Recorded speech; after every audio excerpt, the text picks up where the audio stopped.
नमस्कार। आज हम एक दिलचस्प अंश देख रहे हैं। शीर्षक है हिमालयी योगी, ब्रह्मचर्य और दिव्य ऊर्जा। स्रोत छोटा सा है पर कल्पना बहुत है इसमें। तो आज इरादा है कि इसमें जो कल्पना है, जो अवधारणाएं हैं, उन पर थोड़ी गहराई से बात करें। खास तौर पर वो योगी का ध्यान, ब्रह्मचर्य और दिव्य ऊर्जा, इन विषयों पर। वर्णन की शुरुआत ही बहुत शक्तिशाली है। एक शांत हिमालयी चोटी, है ना, तारों भरा आसमान और उसके नीचे गहरे ध्यान में एक अकेला योगी। ये पढ़ने में ही शांति तो महसूस होती है, पर साथ ही एक तीव्र शक्ति का भी आभास होता है।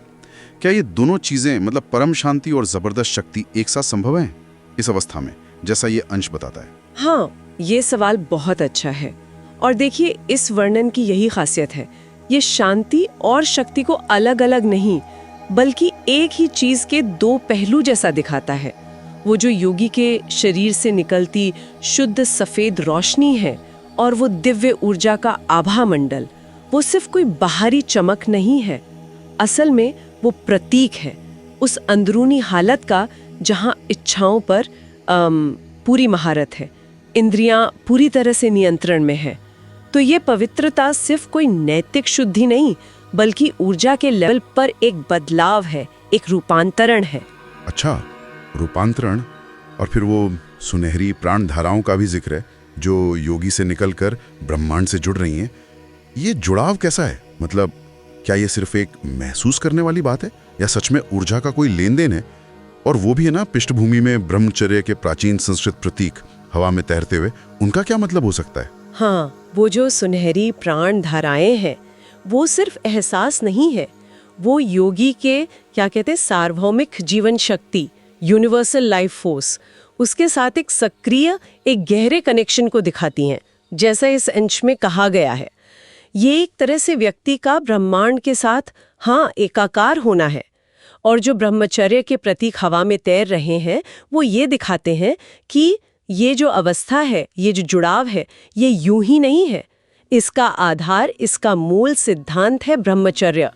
पर सिर्फ शारीरिक संयम नहीं, बल्कि ऊर्जा का संरक्षण, उसे सही दिशा देना, उसका रूपांतरण। इसमें इंद्रिय निग्रह भी शामिल है। मतलब अपनी इंद्रियों को बाहर भटकने से रोककर मन को पूरी तरह एक जगह टिकाना। वो प्रतीक हवा में तैरकर जैसे यही कह रहे हो कि भाई, ये सिद्धांत ही इस पूरी चीज को मुमकिन बना रहा है। तो इसका मतलब ये हुआ कि ये सफेद रोशनी, ये सुनहरा कनेक्शन, ये सब ब्रह्मचर्य और इंद्रिय निग्रह के पालन से मिली एक उन्नत अवस्था के बाहरी संकेत हैं। पर क्या ये अंश ये कह रहा है कि ब्रह्मचर्य ही एकमात्र रास्ता है इस दिव्य ऊर्जा तक पहुंचने का, या इस ब्रह्मांडीय जुड़ाव का? देखिए, इस अंश के हिसाब से देखें तो ब्रह्मचर्य उस अवस्था तक पहुंचने का एक बहुत जरूरी साधन है, एक तरह से नींव है। ये सीधे सीधे एकमात्र रास्ता तो नहीं कहता, लेकिन योगी की जो तस्वीर यहाँ खींची गई है, उसमें ब्रह्मचर्य के सिद्धांत को केंद्रीय महत्व जरूर दिया गया है। यहाँ जो दिव्य ऊर्जा की बात है, वो सिर्फ ताकत नहीं, बल्कि एक परिष्कृत, एक उच्च चेतना की ऊर्जा है। और वो आत्म संयम और अंदरूनी अनुशासन से ही जागृत होती है, ऐसा लगता है।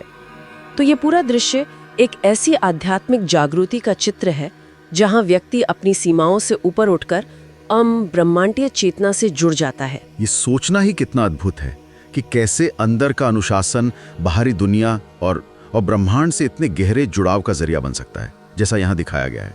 ये सिर्फ इंद्रियों को मतलब रोकना भर नहीं है, ये तो ऊर्जा को एक बिल्कुल नई दिशा देना है। बिल्कुल सही कहा। संक्षेप में अगर कहें तो ये अंश हमें यही दिखाता है कि ब्रह्मचर्य जैसी जो साधनाएं हैं, उनके जरिए न सिर्फ अंदरूनी शक्ति और पवित्रता मिलती है, बल्कि ब्रह्मांडीय ऊर्जा के साथ एक होने का, एकात्मता का अनुभव भी संभव है। ये शारीरिक संयम से बहुत आगे की बात है। ये ऊर्जा का रूपांतरण है, उच्च चेतना तक पहुंचने का एक रास्ता है, जिसका बहुत ही काव्यात्मक चित्रण किया गया है यहाँ। ये आंतरिक महारत का एक बहुत शक्तिशाली प्रतीक है। और ऊर्जा का अनुभव बताया गया है। ये चरम शांति और शक्ति का मेल, ये व्यक्ति के अपने अंदर की संभावनाओं के बारे में क्या कहता है? क्या ये बस एक आदर्श कल्पना है, या इसमें साधना करने वालों के लिए कोई गहरा संकेत भी छुपा है? इस पर सोचने के लिए वाकई गहरा विचार है ये।